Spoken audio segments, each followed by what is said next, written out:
guys, so I wanted to quickly discuss tone clusters or secundal harmony. A technical formal definition of a tone cluster is a chord that consists of at least 3 adjacent notes in a scale.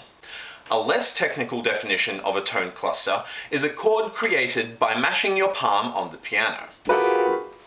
Now, the key parts of that formal definition are the words "in a scale." The dissonance of the tone cluster you create really depends on the scale you use. At one extreme, there's the chromatic scale, which would create a tone cluster with all notes a semitone apart, so would be quite dissonant, so like C, C sharp, D, D sharp.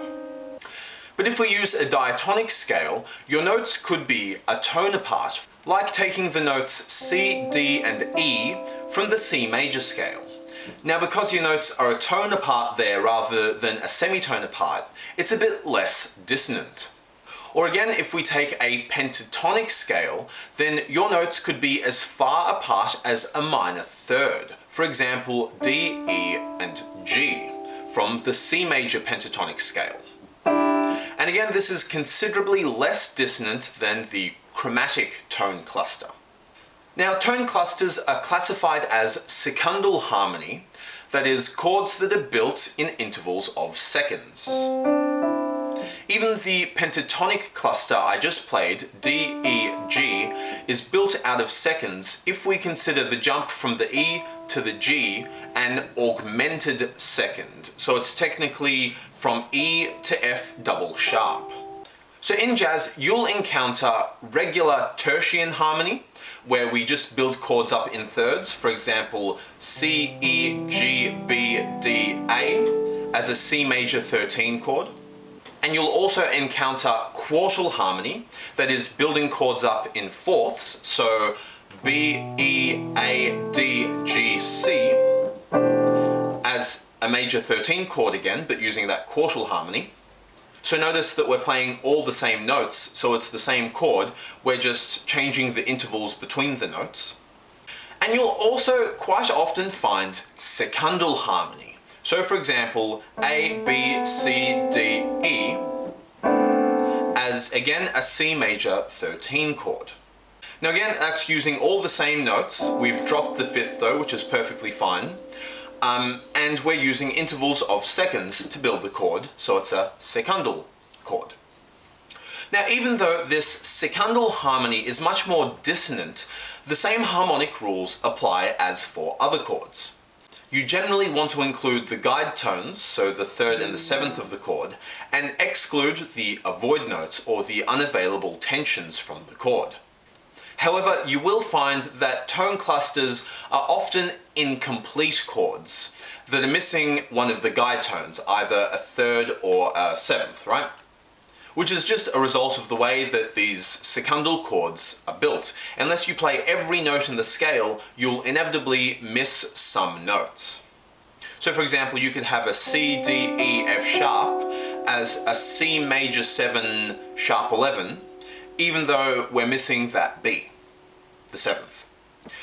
Now, tone clusters are quite common in jazz, and you'll find them both in early jazz and in modern jazz. And there are essentially 2 ways you can use tone clusters: aggressively, as often found in free jazz, and gently, as often found in ballads. Now first, let's discuss using tone clusters aggressively. Now, because tone clusters are so dissonant and jarring, they can be used to shock your audience and capture their attention. When used percussively in this way, they kind of bridge the gap between noise and notes. Now, many jazz pianists use tone clusters in this way, including Jelly Roll Morton, who used tone clusters, sometimes played with your elbow, in his classic Tiger Rag, to imitate the roar of a tiger. As well as that, Art Tatum used them, Herbie Nichols, Cecil Taylor used them a lot in his free jazz, Dave Brubeck, Horace Silver, Duke Ellington, right? A lot of well-known jazz pianists use these tone clusters to create this effect. And Thelonious Monk used them a lot as well in songs like Off Minor. So for example, you could use tone clusters aggressively like this.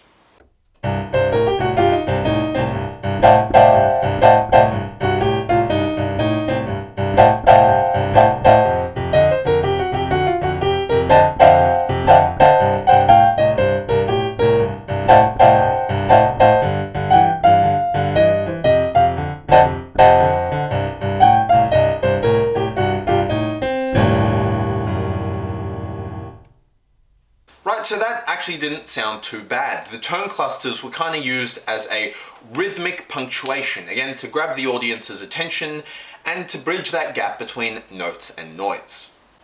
But tone clusters also have a gentler side.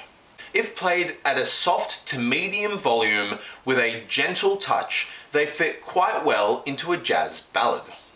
Now, this way of playing and these secundal voicings or chords were popularised primarily by Bill Evans. And a good example is Bill Evans' version of My Man's Gone Now on the Sunday at the Village Vanguard album. So from the very beginning, in the first 4 bars, he starts with a few tone clusters.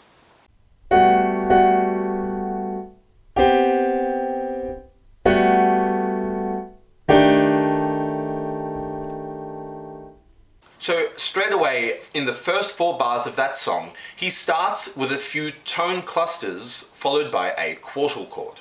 Then a bit further on, he plays a beautiful 2-5 with an E minor 7 going to a B7, again using secundal voicings or these tone clusters, and again followed by a quartile chord.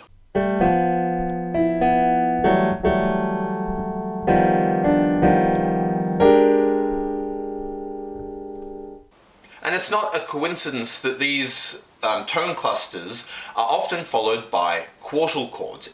In fact, if we take a 3-note quartile chord that you can just play with your left hand, and we play the first inversion of that chord, so take the bottom note and play it at the top, we find that we have this interval of a major second here at the top now. And so that creates a bit more of a dissonant quartile voicing, but it's an inversion of a quartile chord, and it's kind of beginning to look and sound like a secundal chord. So actually they work quite well together. And in fact, Bill Evans used tone clusters quite often.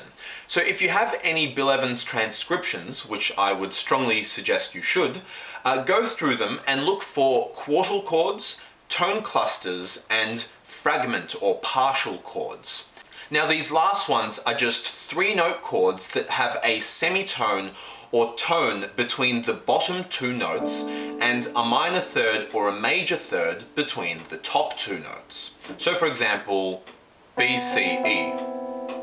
Now Bill Evans really loved playing all 3 of those voicings. Now these fragment chords or partial chords are kind of like tone clusters, and in fact they could be tone clusters derived from a pentatonic scale because of that third at the top. And they're called partial or fragment chords because they very often don't have both guide tones. Usually you would only fit one guide tone in there. So for example, the introduction to Bill Evans' version of the theme from MASH uses a couple fragment chords, and some other chords that could be tone clusters derived from a pentatonic scale.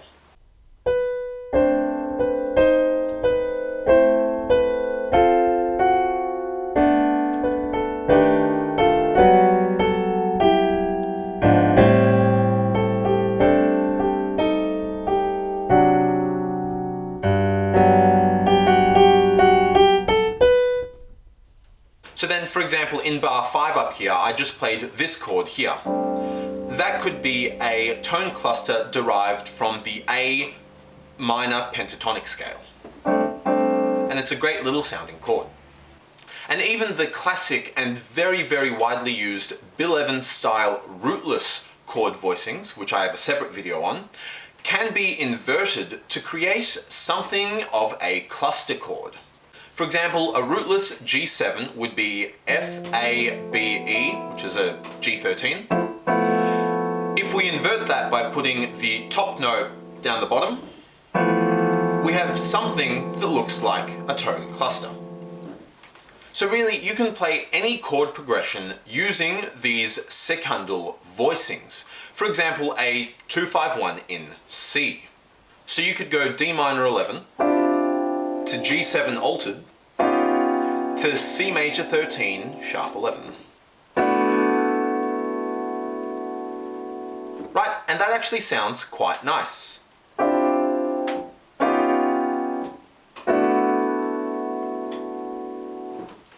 Now, when playing tone clusters aggressively, there are no rules. Literally just mash the keyboard however you like. But when playing tone clusters gently, as in a ballad, there are a couple of rules you should generally follow. First, never have a semitone on top of your voicing as the interval between the top two notes, as this sounds a bit too dissonant for a ballad. So something like this is a bit too sort of jarring and rough. It's better to use a major second interval at the top or an augmented second. And generally try play in the middle registers. If it's too low, it gets a bit muddy. If it's too high, it gets a bit weak and tinny. And note that due to their incomplete nature, that they're almost necessarily missing notes, a single tone cluster can actually be a number of different chords all at the same time, so it's a little bit ambiguous.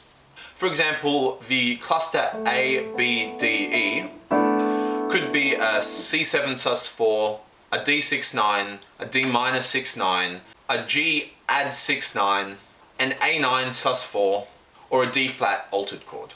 Right, so they're quite ambiguous, which you can actually hear, right? You don't actually... What chord is that? It's just a whole bunch of notes mashed together. And it really depends on the context, the surrounding chords, to hear what chord that actually is.